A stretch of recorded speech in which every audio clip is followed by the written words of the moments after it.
ఈరోజు మనం చేసుకునే రెసిపీ వచ్చేసి సొరకాయ హల్వా అండి. బౌల్ వేడయ్యాక ఇందులో కాస్త నెయ్యి వేసుకున్నాము. నెయ్యి కొంచెం వేడి తగలగానే ఇలా డ్రై ఫ్రూట్స్ నెయ్యిలో వేయించుకోవాలండి. ఇది ఇంట్లో చేసిన నెయ్యి, చాలా ఫ్రెష్గా తెల్లగా ఉంది. ఇప్పుడు ఇలా వేయించిన డ్రై ఫ్రూట్స్ని పక్కన పెట్టేసుకుందాం.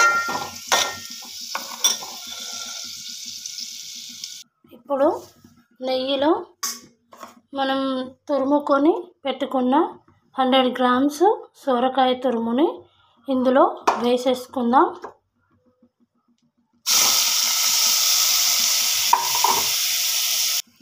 ఇలా సన్నగా తురుముకున్న సొరకాయ తురుముని నెయ్యిలో వాటర్ కొద్దిగా పోయేంత వరకు ఒక 10 నిమిషాలు ఉడకనివ్వాలి. ఇందులో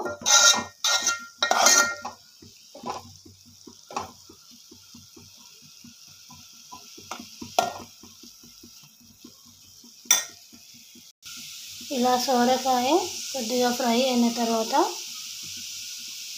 ఇప్పుడు ముందుగా కాచి చల్లార్చుకున్న చిక్కటి పాలని ఇందులో యాడ్ చేసేసుకోవాలి.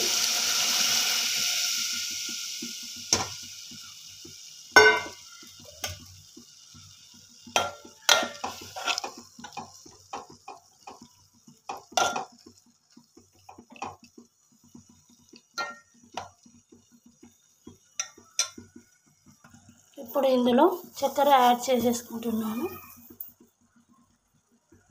ఇందులో కొద్దిగా ఫుడ్ కలర్ని యాడ్ చేసుకున్నాను. మీకు ఇష్టమైతే యాడ్ చేసుకోండి. సొరకాయ హల్వా రెడీ. వావ్, సూపర్, యమ్మీ యమ్మీ. తినేసేద్దాం. సూపర్గా వచ్చేసిందండి. చూడండి, సొరకాయ హల్వా రెడీ. కిస్మిస్, కాజు.